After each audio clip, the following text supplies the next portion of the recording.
ठीक है। एंजाइम से पहले हमने पहले वाले चैप्टर्स में भी ये पढ़ा था कि what do we mean by the metabolism.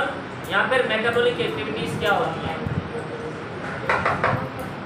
मुझे देखें लास्ट वाला सभी। मेटाबॉलिक एक्टिविटीज का मकसद होता है या तो फूड का ब्रेकडाउन और वो फिर सिंपलर मॉलिक्यूल्स में टूट के और जो यूजफुल एटीपी के मॉलिक्यूल्स होते हैं उनमें कन्वर्ट होना, या फिर छोटे छोटे मॉलिक्यूल्स को मिला के बड़े बड़े बायो मॉलिक्यूल्स बनाना। अब जो हमारे ऑर्गन्स होते हैं, जिस ऑर्गन को या जिन सेल्स को जिस चीज़ की ज़रूरत होती है उस हिसाब से ये मेटाबॉलिक एक्टिविटीज टेक प्लेस करती है हमारी बॉडी के अंदर या फिर प्लांट्स के अंदर। आई बात समझ में? तो मेटाबॉलिक एक्टिविटीज का मकसद क्या हो गया? मेटाबॉलिक एक्टिविटीज का मकसद होता है the chemical reactions in which the molecules are either broken down और दे आर सिंथेसाइज्ड। अगर मॉलिक्यूल सिंथेसाइज हो यानी कि माइक्रो मॉलिक्यूल्स मिलके और मैक्रो मॉलिक्यूल्स बने तो हम इसको कहते हैं एनाबॉलिज्म। और अगर मैक्रो मॉलिक्यूल्स ब्रेक डाउन होके और माइक्रो मॉलिक्यूल्स बने तो इसको क्या कहते हैं? कैटाबॉलिज्म। लेकिन अगर मैंने पानी नहीं पिया, मुझे प्यास लगी हुई है, तो आई कैन नॉट रन, मैं रनिंग नहीं कर सकूंगा कभी। क्यों नहीं रनिंग कर सकूंगा? Because the energy which is required to me वो मेरे पास नहीं है। आई बात समझ में? सिमिलरली हमारी बॉडी के अंदर जितने भी ऑर्गन्स होते हैं और ऑर्गन सिस्टम्स होते हैं उन सबको एक्टिव होने के लिए एनर्जी चाहिए होती है। आई बात समझ में? मिसाल के तौर पे हमने पानी पिया, उसको डाइजेस्ट होना है, हमने खाना खाया, उसको भी डाइजेस्ट होना है, हमने सांस ली, उसको भी डाइजेस्ट होना है। अब ये जो डाइजेस्ट होते हैं ये सिर्फ एक एग्जांपल है, तो इनको डाइजेस्ट होने के लिए एनर्जी चाहिए। आई बात समझ में?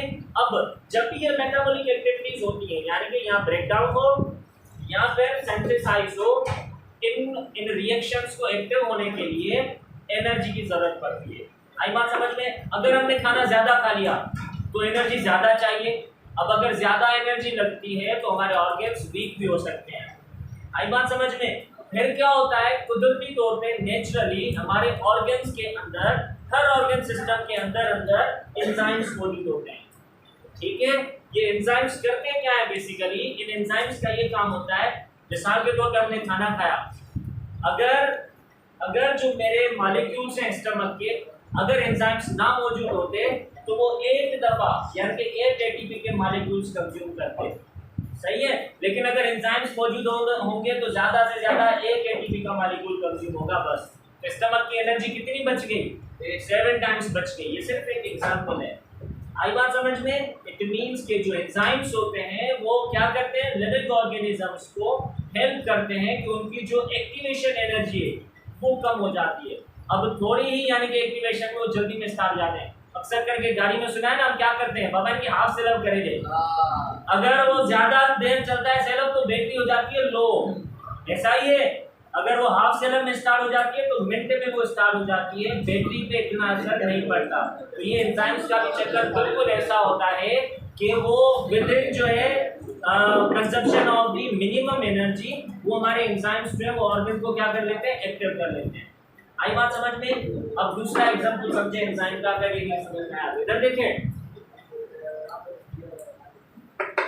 अगर हमने बीफ और मीट कोई भी गोश्त पकाया घर में, अगर वो गल नहीं रहा होता हम क्या करते हैं? नमक डालते हैं, नमक लगा देते हैं, सोडा, मीठी सोडा हम उसमें डालते हैं। वो फिर क्या करता है? उसको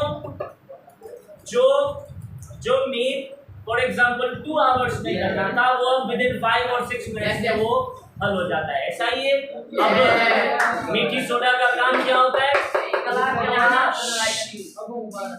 बस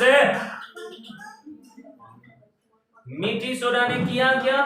उसने सिर्फ और सिर्फ सर गलाए को जो रिएक्शन 2 आवर्स में होना था उसको विद इन 5 और 6 मिनट्स में कर दिया।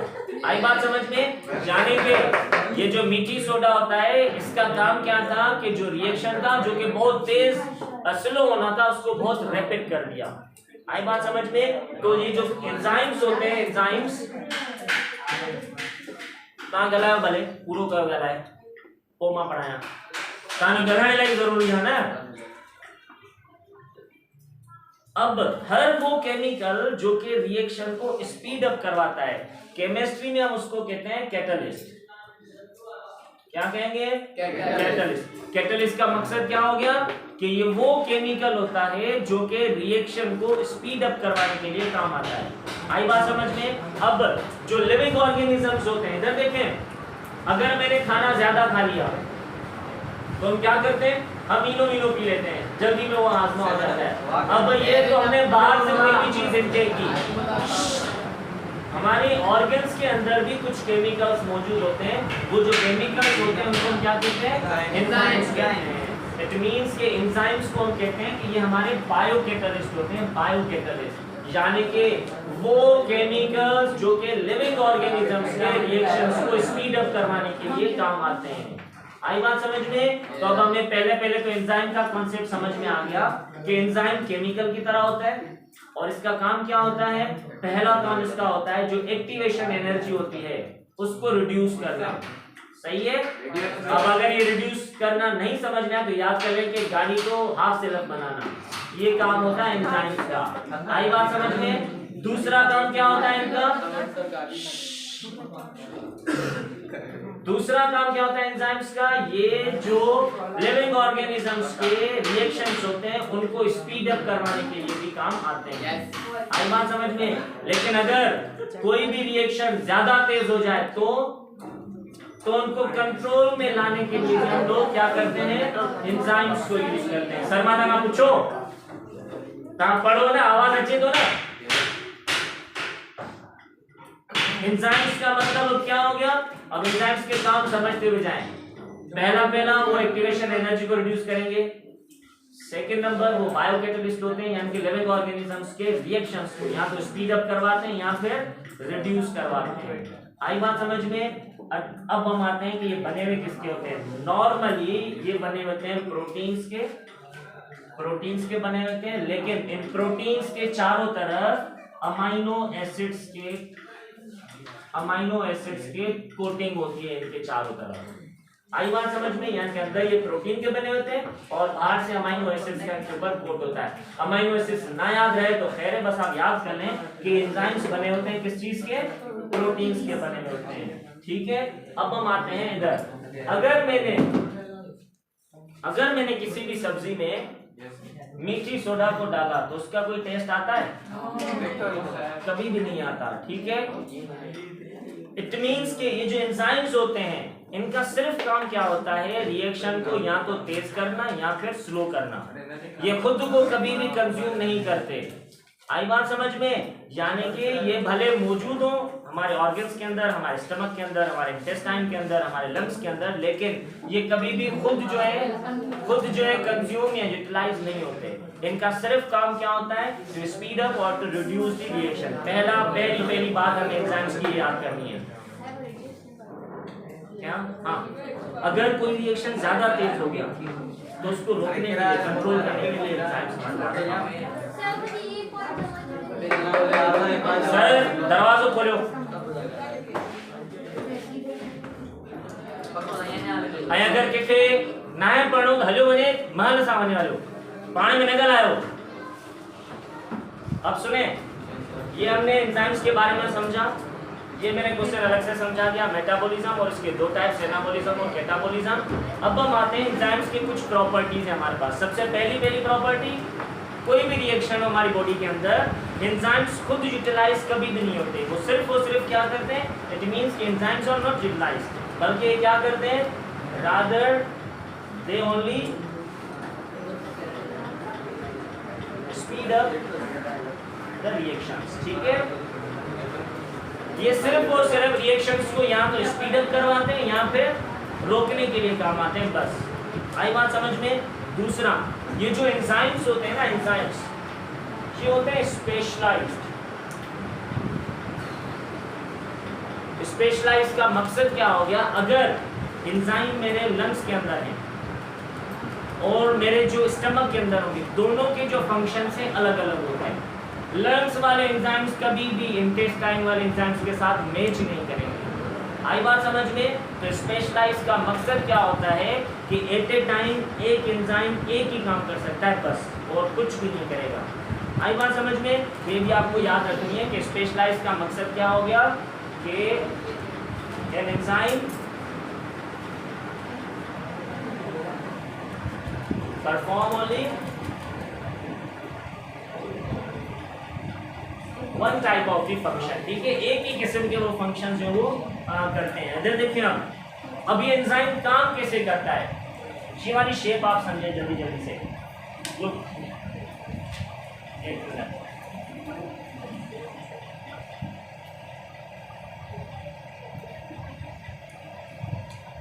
ये हमने एक चीज बनाई और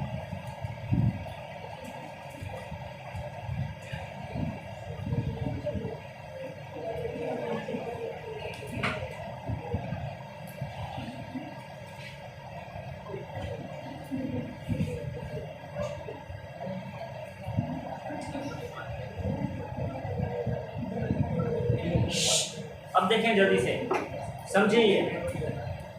सपोज कि ये वाला जो मॉलिक्यूल है ना, ये हल नहीं हो रहा, इसको हमें क्या करना है, इसका जो रिएक्शन इसको तेज करना है। आई बात समझ में? और ये वाला जो हिस्सा है ये हमारा है एंजाइम, ये है एंजाइम। आई बात समझ में? और जो नीचे वाला है ये वाला हमारा क्या हो गया, वो हिस्सा जिसको हल होना है। अब होता क्या है, ये वाला हिस्सा जो कि हल होना होता है इसको हम कहते हैं सबट्रेट, ठीक है, ये क्या होता है, सबट्रेट होता है, सबट्रेट। और जो ये वाला हिस्सा होता है इसको हम कहते हैं कि ये हमारा होता है active site of the enzyme. आई बात समझ में? अब सुने, अब होता क्या है, मिसाल के तौर पे ये वाले एंजाइम्स हमारे मौजूद होते हैं लंग्स में। अब लंग्स में जो भी गैसेस आती हैं बस उनको स्पीड अप करवाना, तो इनका रिएक्शन तेज करना होता है। अब ये एंजाइम क्या करेगा, जाके और इसमें फिट हो जाता है। अब जब भी ये ऊपर से आएगा इसमें फिट हो जाएगा, आ जाएगा आराम से, ये आराम से फिट हो जाएगा। एक्टिव साइट जब जाके सबट्रेट में लगेगी तो जो सबट्रेट है वो क्या हो जाता है, उसका रिएक्शन तेज हो जाता है। जब भी ये जो भी इसका फंक्शन होगा, या तो मिक्स होना या डाइजेस्ट होना या एक्सक्रीट होना, वो हो जाएगा। तो ये एंजाइम क्या करता है, जिसकी एक्टिव साइट है वापस चली जाती है और सबट्रेट वहां पे खत्म हो जाता है।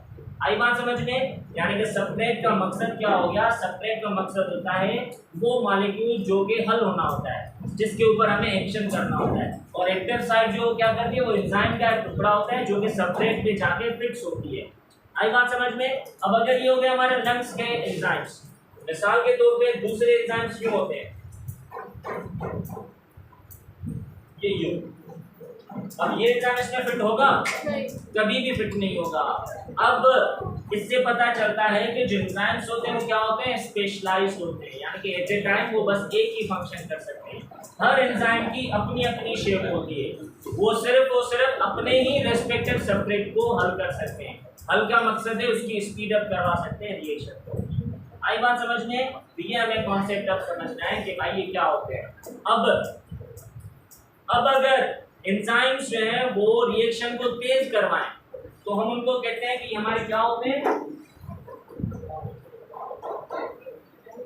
एक्टिवेटर्स, और दूसरे होते हैं इनहिबिटर्स। इधर देखें, हमने अभी भी पढ़ा कि एंजाइम्स के दो काम हो गए, कौन कौन से, या तो वो रिएक्शन को स्पीड अप करवाते हैं।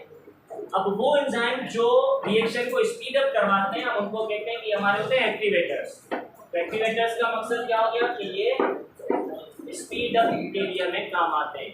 और अगर रिएक्शन ज़्यादा तेज हो गई, उसको हमें कंट्रोल करना है, रिएक्शन को स्लो डाउन करना है, तो वो वाले एंजाइम्स क्या होते हैं, वो होते हैं हमारे इनहिबिटर। आई बात समझ में? तो इनहिबिटर्स क्या करते हैं, इनहिबिटर्स रिएक्शन को स्लो डाउन करवाते हैं। आई बात समझ में? अब अगर कोई क्वेश्चन है तो पूछे। हाँ जी सर। एक्टिवेटर समझ नहीं आया। हाँ, एक्टिवेटर दोबारा समझा। हाँ, इधर देखिए, अब सुने, मैं सब समझा रहा हूँ। इधर देखिए,